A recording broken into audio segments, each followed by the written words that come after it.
दोस्तों अमेरिका के जो कॉमर्स सेक्रेटरी हैं लुत्निक साहब उन्होंने अभी एक इंटरव्यू दिया और उसमें ये कह दिया कि जनाब अमेरिका की और इंडिया की डील इसलिए नहीं हुई बिकॉज़ उन्होंने मोदी साहब ने फ़ोन नहीं किया। And I am proud of my prime minister Modi. मैं तो और उनको 10 बार सिर्फ इस बात के लिए वोट दूंगा कि उन्होंने ट्रंप जैसे गुंडे को यह दिखा दिया कि भैया सब दुनिया के लोग जो है ना वो पाकिस्तान की तरह नहीं होते कि this man here is a peace prize का विनर है, इसको पीस नोबेल पीस दे दीजिए। कुछ लोग होते हैं जो रीढ़ की हड्डी पे खड़े हो जाते हैं। Whether we like the current existing regime or not, we have to admit this. क्या आपको लगता है कि प्रेसिडेंट ट्रंप इंडिया पे टैरिफ्स 500% कर देंगे या इंडिया इस डर से अपने जो रशिया से ऑयल इंपोर्ट है वो मुकम्मल तौर पे बंद कर देगा? और जो फ्रस्ट्रेशन है, हालांकि मोदी साहब को फ्रस्ट्रेटेड होना चाहिए, वो नहीं है। वो बिल्कुल बस ठीक है, खामोश, कूल, कोई टेंशन नहीं, जवाब ही नहीं दे रहे। मतलब टैरिफ से ज्यादा वो क्या करेंगे? वो कोई वेनेजुएला तो है नहीं कि वो आके इसके ऊपर हमला कर देंगे। इंडिया वेनेजुएला नहीं है भाई, ठीक है, न क्यूबा है, न वो सीरिया और इराक है। अगर आपने जॉन मीरशाइमर का एक इंटरव्यू देखा होगा रिसेंटली, पता नहीं वो चल रहा था यहाँ पे, तो उन्होंने जो कहा, उन्होंने कहा भाई कि अगर आप ट्रंप के सामने झुक गए तो आप गए। That's what I say. तो दोस्तों, भारत और ट्रंप के बीच में ये जो खींचातानी चल रही है, इस पर कई लोगों का यह भी कहना है कि मोदी जी की ईगो की वजह से ट्रंप नाराज है और इसलिए ट्रंप भारत पर न सिर्फ अनाप शनाप बयानबाजी कर रहा है बल्कि मोदी जी के बारे में भी कई ऐसे शब्द इस्तेमाल कर रहा है जिसे भारत का अपमान कहा जा रहा है। तो क्या आपको भी ऐसे ही लगता है? ये इतनी सिंपल सी बात है कि जिसकी वजह से अमेरिका इस समय इतना बिखरा हुआ है और न सिर्फ भारत से बल्कि दुनिया के कई देशों से पंगा ले रहा है, जबकि जो असल कहानी है, जो असल जड़ है, वो है अमेरिका का जो बुनियाद है, जिसकी वजह से अमेरिका इस समय दुनिया का इतना पावरफुल इकॉनमी बना हुआ है, वो हिलता नज़र आ रहा है और वह एक ही चीज़ है और वो है डॉलर। क्योंकि आपको याद होगा बीते कुछ सालों से कई देशों ने, जिसमें भारत भी शामिल है, अपने ट्रेड्स एंड जो व्यापार है अपने अपने रुपये करेंसी में करना शुरू किया है। चाहे वो इंडिया का रूस से रूबल रुपीज़ में ऑयल खरीदना हो या चाइना द्वारा टनों टन लगातार सोना खरीदना, साथ ही कई देशों के साथ चाइना का अपनी करेंसी में व्यापार शुरू करना, इन सब का असर अल्टीमेटली जाके पड़ता है अमेरिका के डॉलर पे, जो कि अमेरिका की ताकत का कारण है। और यही वजह है कि अमेरिकन इस्टेब्लिशमेंट काफ़ी बिखरा हुआ है।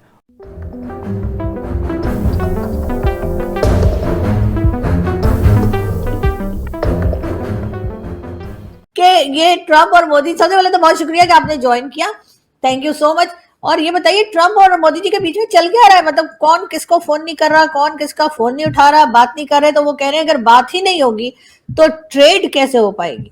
लटनिक की एरोगेंस देखिए, वो ये कह रहे थे, and I am proud of my prime minister Modi.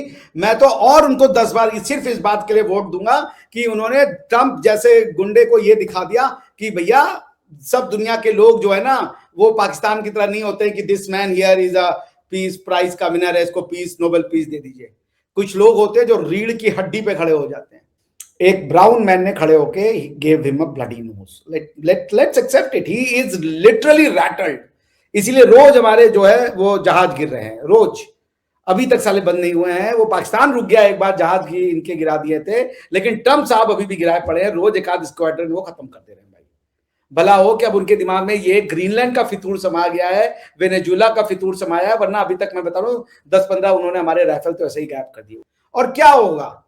America ने ऐसे ही सैंक्शन, जब हमने न्यूक्लियर बम एक्सप्लोजन किया था तो अमेरिका ने लगाया था, क्या हो गया हमारी इकोनॉमी का? चलती चली गई। उस समय तो हमारी इतनी बड़ी इकोनॉमी नहीं थी, उन्होंने तो कहा कि हम किसी दुनिया से आपको ट्रेड नहीं करने देंगे। आज अमेरिका की मजबूरी बन गया भारत के साथ उनकी वो करना, ट्रेड करना। 4 सालों में अमेरिका की फिर से भारत मजबूरी बनेगा, जैसे चाइना मजबूरी बन गया था। इन्होंने चाइना को WTO में कई साल तक नहीं आने दिया और अंत में हेनरी किसिंजर को यह बात समझ में आ गई कि तुम इतने बड़े देश को और इतने बड़े मार्केट को विश्व से काट कर नहीं रख सकते, और उसके बाद चाइना को खोलना उनकी मजबूरी बनी। और आज चाइना क्या है आप देख लीजिए। जो लोग भारतवर्ष में ये कह रहे हैं कि मोदी जी को फोन घुमा देना चाहिए, मैं कह रहा हूं कभी नहीं। आज आप उसके लिए फोन घुमाओगे क्योंकि उनके शर्तों पे आपने ट्रेड माना। वो कह रहे हैं हम ट्रेड देंगे मगर भीख के रूप में, हमें फोन करो। आज तुम हमसे फोन करवा रहे हो ट्रेड नेगोशिएशन के लिए, कल कहोगे कश्मीर पाकिस्तान को दे दो। जैसे उन्होंने उसको कहा, क्या नाम है ये, जेलेंस्की को, कि भूल जाओ वो क्या नाम है, डोनेस्क लुहांस्क भूल जाओ। अब वो रशिया का हो गया। तो कल को ये हमें ऐसे कहने देंगे? ये ट्रेड से नहीं शुरू होगा, बात झुकने की है, बात दबाने की है कि ट्रेड डील होगी हमारी शर्तों पे। Hats off to prime minister Modi. और ये हमारा वचन है अपने प्रधानमंत्री से कि आपके पीछे आपकी जनता खड़ी है। वो अमेरिका के प्रेसिडेंट है, वो दुनिया के प्रेसिडेंट नहीं है, वो दुनिया के प्रेसिडेंट नहीं है, वो कोई एम्परर नहीं है। और जो होगा वो देखा जाएगा। अमेरिका ने भारत को रिच नहीं बनाया था, भारत तब रिच था जब अमेरिका नाम की चीज एग्जिस्ट नहीं करती थी, भारत तब भी रिच रहेगा। और विश्व के और भी लोग इनसे परेशान हैं। आप राष्ट्रपति को पकड़ के ले आए जैसे कि कोई गली का बच्चा हो, उसको कान उमेट के चलो घर, वो मजाक नहीं है। तो ही इज इम्पोर्टेंट। और आप देखते रहिए वो ग्रीनलैंड लेके रहेगा, मैं आपको लिखित में दे रहा हूं।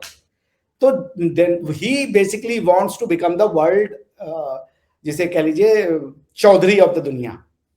वो नए सम्राट हैं। लोग उनके आगे जी हुजूरी करें। लेकिन मैं अपने प्रधानमंत्री को सल्यूट करता हूं कि उन्होंने हमारा जो है छाती चौड़ी कर दी। शाबाश। आज वो ग्रीनलैंड को धमकी दे रहे हैं, कल वो कहेंगे कि कश्मीर हमारे हिसाब से सॉल्व करो। आप एक बार उनकी आगे झुक गए तो वो गर्दन आपकी मरोड़ के नीचे कर देंगे। Hats off to prime minister Modi. और मैं उनको कहना चाहता हूं कि भारत की 120 करोड़ जनता आपके पीछे, 20 करोड़ लोग गद्दार हो गए, देश उनको कोई मतलब नहीं होगा, लेकिन 120 करोड़ आपके साथ है, ये हमारा वादा है आपको।